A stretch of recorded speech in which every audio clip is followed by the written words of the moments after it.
Thanksgiving Day 2020, and I am back on the Silver River by myself this time. I had to come back and check it out with my bigger camera rig, so lovely wife Jeanette dropped me off at the ramp and will pick me up later. And because it's Thanksgiving morning, I think the river is going to be pretty sparse. I haven't seen many people this morning at all, and it is super quiet.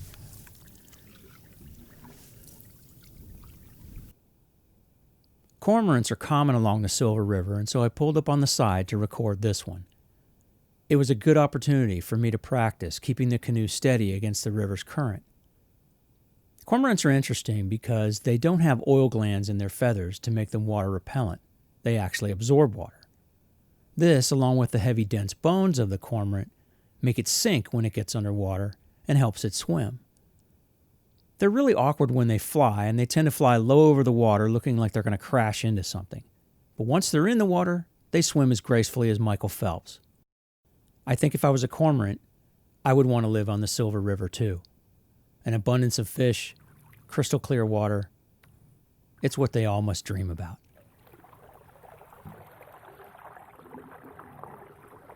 A little farther up the river, I noticed a black-crowned night heron warming itself in the morning sun. So I pulled up on the opposite side and tucked myself in to try to capture it without disturbing it. I was really glad that I got an early start. Quiet, peaceful. It was really feeling like I was going to have the entire river to myself today. Turns out I was wrong.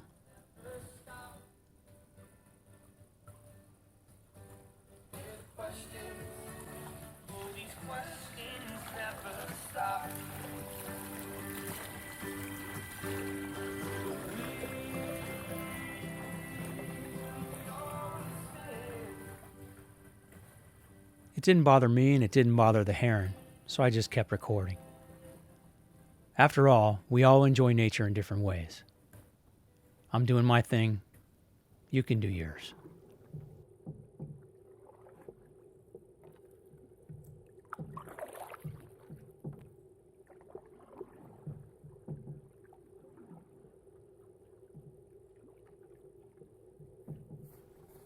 My next stop was to record an anhinga high on an oak branch over the river.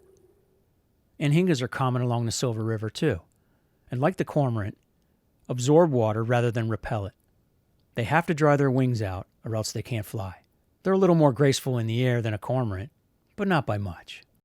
You can always tell when they're waterlogged too, because when they fly, they can barely make liftoff. I'd have to tell you that shooting video from a canoe is probably some of the most challenging work that I've ever done. There are so many variables, so much movement that you have to contend with. Right now, there's a really beautiful little blue heron on the other side of the river, and I'm going to try to park my canoe here on the bank so that I'm not swept downstream while I'm trying to get some video of this guy. And I can also tell you it's been a year-long process to get to this point. To get my equipment in the right place and to teach myself how to do this the right way. But there are a few things that I've done in life that are more rewarding than this. Let me see what I can get here. If you saw my first episode, All the Birds from A to Z, I talked about how difficult it was to record the little blue heron due to its shyness. I also used some of my expert bird knowledge to clear up some misconceptions about the little blue heron's mental state. There is the little blue heron, which is incredibly beautiful, bright blue plumage, not so common, and they're very skittish, but not sad. The blue doesn't have to do anything with their mood. They're just blue. So as I was saying, this is some of the most challenging work I've ever done. Right now the current's flowing downstream, the canoe is moving. I'm kind of bracing myself in the muck here, and I'm trying to keep the canoe from swaying around and letting my gimbal do the work. This is such a pretty blue heron here. When I do get a shot that works, It's pretty magical for me. I found that birds on the Silver River are remarkably conscious of my presence. Although so many paddlers come up this river, I'm surprised that they're leery at all, but they tend to kind of see what's going on, and they don't really want to hang around too much.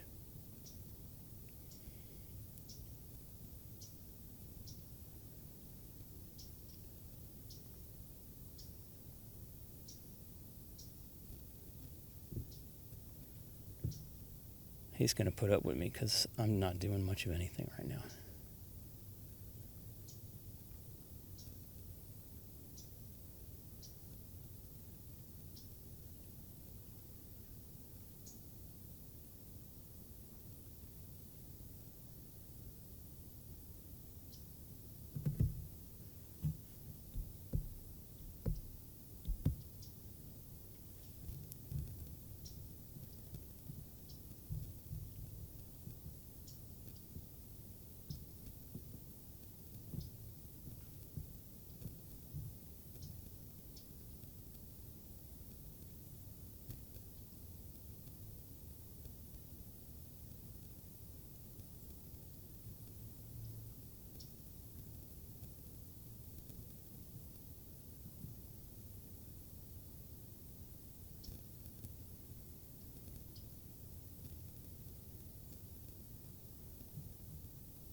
One of my goals was to get out here with my big lens, and so recently I had to upgrade my gimbal to a new one by DJI.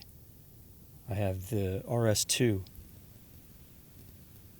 and this has allowed me to take this big Leica telephoto out here on the canoe and get really stable shots. I'm super pleased by the performance of this gimbal by DJI. It's really amazing. This is just a beautiful little heron.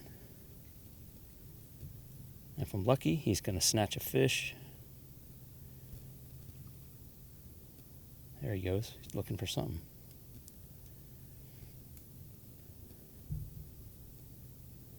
As I was saying, I use different techniques to kind of shoot. I try to stay as motionless as possible once the camera's rolling, of course. But right now I'm using my paddle as a brace to keep me in place, and it also allows me leverage to kind of pivot left and right while I try to follow him along the bank. So I don't have to operate the gimbal. I can leave it in its one spot. There we go. He's fed up with me. Awesome. That's keeper.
My name is Dean, and this is Lake Log.